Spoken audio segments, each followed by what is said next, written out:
जय महाकाल। आदेश आदेश। आज हम बात करने वाले हैं मंत्र जाप के विषय में।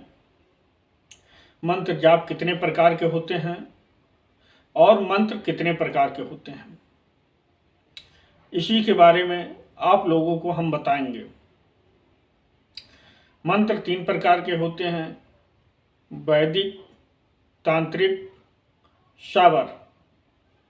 ये 3 प्रकार के मंत्र होते हैं और जाप भी 3 प्रकार के होते हैं: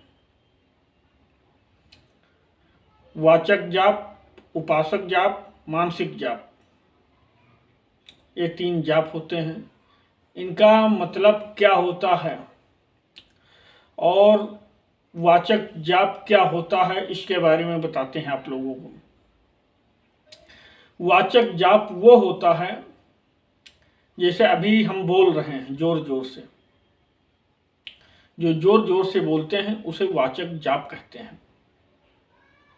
जिस प्रकार किसी भी व्यक्ति को या साधना क्षेत्र से जुड़ा हुआ है और वो पहली बार मंत्र उसके सामने पढ़ता है, उसे डायरेक्ट साधना पे बैठा दिया जाता है तो वो जोर जोर से बोल कर पढ़ता है, क्योंकि मन में वो पढ़ ही नहीं सकता। जब जोर जोर के बोल के वो मंत्र जाप करेगा तो उसे वाचक जाप कहते हैं। फिर आ गया वो उपासक जाप। उपासक जाप क्या होता है? जब हमें मंत्र कंठस्थ हो जाते हैं, काफी समय हो जाता है, तो आप याद रखना, जब काफी समय हो जाता है तो आप फिर जोर जोर से नहीं बोलते हैं। आपकी मुंह खुलेगी, ओठ हलेंगे, पर जितना तेज आवाज नहीं निकलेगी। आपकी आवाज आप तक का ही सीमित रहेगी, किसी को सुनाई नहीं पड़ेगी और मन ही मन चलता रहता है। इसे उपासक जाप बोलते हैं। और जो मन के अंदर चलता रहता आत्मा में और मन में, वो मानसिक जाप कहते हैं। इनके तीनों के फायदा क्या है,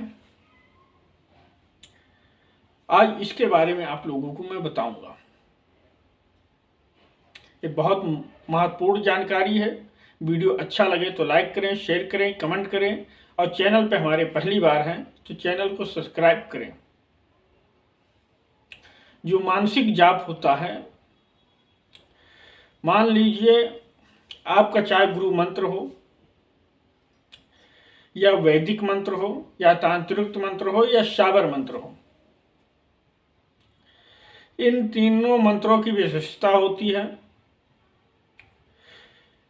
जब कोई चीज किसी चीज का मंत्र का होता है 100 लाख जाप करना, किसी मंत्र में होता है 21 बार जाप करना और किसी मंत्र में होता है 11 बार, 7 बार, 3 बार जाप करना।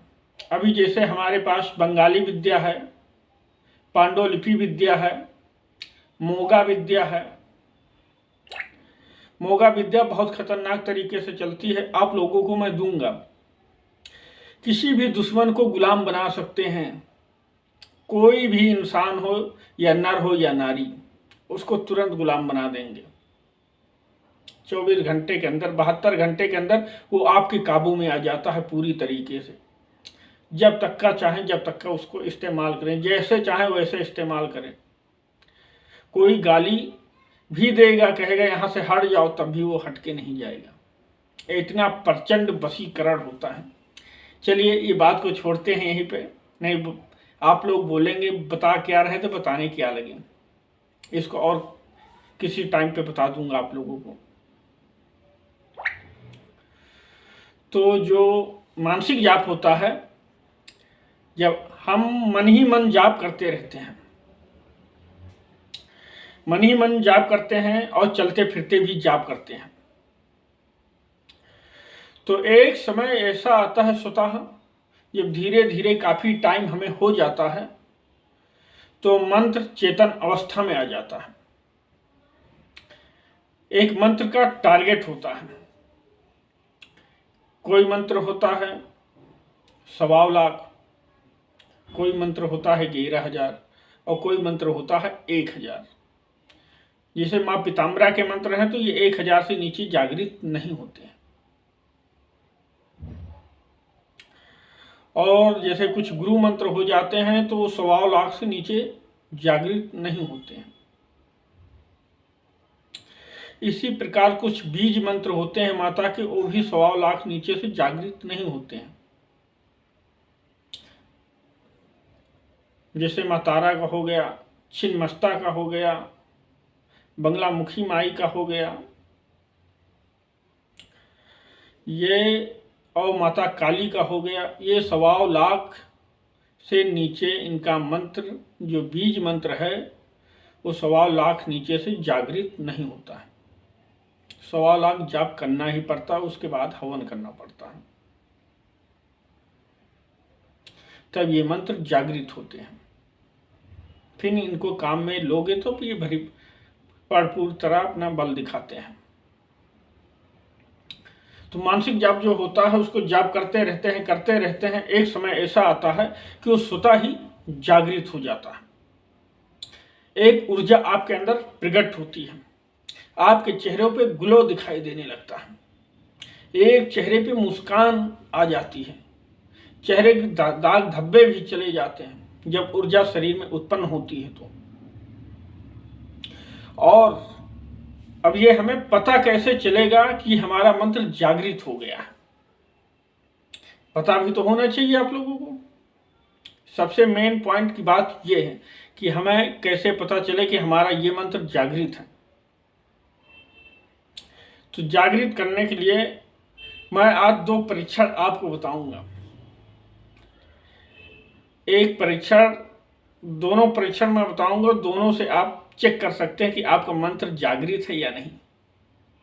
है ना बड़ी खुशखबरी की बात। तो एक मंत्र अगर आपका जागृत है तो आप 11 बार 7 बार जितनी बार उसका विधान हो उतनी बार एक गिलास में पानी भरें और फूंक दें, फूंक मार दें। फूंक मारने के बाद कोई पेड़ ना चल रहा हो, झुरा गया हो, बार बार सूख जा रहा हो, उस पेड़ में 5 दिन पानी लगातार डाल दें, वो देखेंगे वो बहुत तेजी से चलने लगेगा। समझ जाइए कि मंत्र मेरा चेतन हो गया है। यूट्यूब पर पहली बार मैं बता रहा हूं, कोई बताया नहीं होगा ऐसे आप लोगों को। और इसका प्रयोग अगर शाम को करेंगे, दूसरे ही दिन देखेंगे वो पेड़ टनटना उठेगा, हरा भरा हो जाएगा। इससे पता चल जाता हमारा मंत्र चेतन है। और दूसरी अवस्था क्या है, इसके 3-4 लक्षण हैं। इसका मतलब यह है कि जैसे हम मंत्र चेतन हो जाता है, हम किसी से कोई बात बोल देते हैं तो मेरा काम हो जाता है। जैसे बोल दिए जाओ आपका ये काम हो जाएगा, आपके मुंह से बाड़ी निकली नहीं कि उसका वो काम हो जाता है। क्योंकि जब मानसिक जाप से बाड़ी भी सिद्ध हो जाती है, जिसे बोलते हैं वाक बाड़ी, वाक सिद्धि। जब मंत्र मानसिक जाप से सिद्ध हो जाता है तो उसे वाक सिद्धि प्रदान हो जाती है। वाक सिद्धि जब प्राप्त हो जाती है तो जिसको जो बोलता है वो चीज हो जाता है।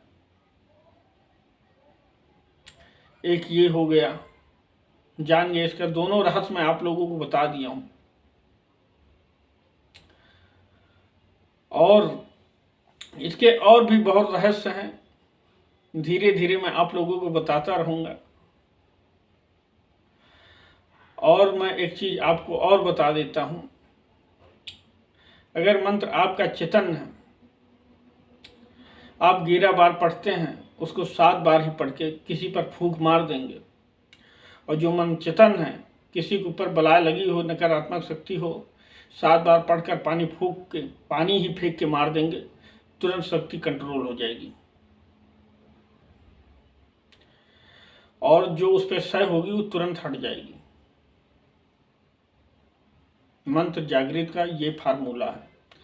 क्योंकि ये मेरा वो जमाया हुआ है, जो मेरा पेटकल ज्ञान है, वही मैं आप लोगों को परोसता हूं, आप लोगों को बताता हूं। क्योंकि जब मैं 12 साल का था, 12 साल के बाद मैं इस तंत्र लाइन में कूद गया था। हमारे ऊपर कुछ बीमारियां ही ऐसी थी कि जो गुरु परम गुरु जी के हमें दर्शन हुए दुनिया भटकने के बाद, उन्होंने ठीक किया। उसके बाद उन्होंने जब ज्ञान सिखाना चालू किया तो ऑटोमेटिक मेरा लग गया कि मैं भी सीखूं कुछ। और मुझे सीखने की इच्छा नहीं थी। जब उन्हें बताते गए मेरा ध्यान चढ़ता गया और मैं सीखता चला गया। वही बात मैं आप लोगों को बता रहा हूँ। और ये मोगा विद्या भी अभी मैं आप लोगों को सिखाऊंगा। और मेरा गुरु जो था वो 12 साल बंगाल में तोता बनकर था, ये भी जान लीजिए आप। 12 साल उन्होंने तोता बनकर रहे वहाँ पर। उसके बाद वो फिर आए तो वहाँ से जादू की एक गठरी लेकर आए थे, जादू की डिब्बी भी लाए थे। जो चीज़ कहते थे एक उंगली ऐसे उठा दें तो समझ लो पेट सूख जाता था, और जिस आदमी को ऊपर उठा दें ऐसे वो तुरंत मर ही जाता था। ऐसी विद्या थी उनके पास। और उंगली उठाने से पेट सूख भी जाता था, उंगली उठाने से पेट हरा भी हो जाता था। ऐसे उंगली उठाते थे खाली, बस तुरंत काम हो जाता था। ऐसी विद्या है क्या किसी के पास? आने वाले समय में इसकी भी जानकारी आप लोगों तक पहुंचाई जाएगी। समय समय पे मिलती रहेगी जानकारी। इसी के साथ मैं अपनी वाणी को विराम देना चाहता हूं। जय श्री महाकाल। आदेश आदेश। जय माता राम।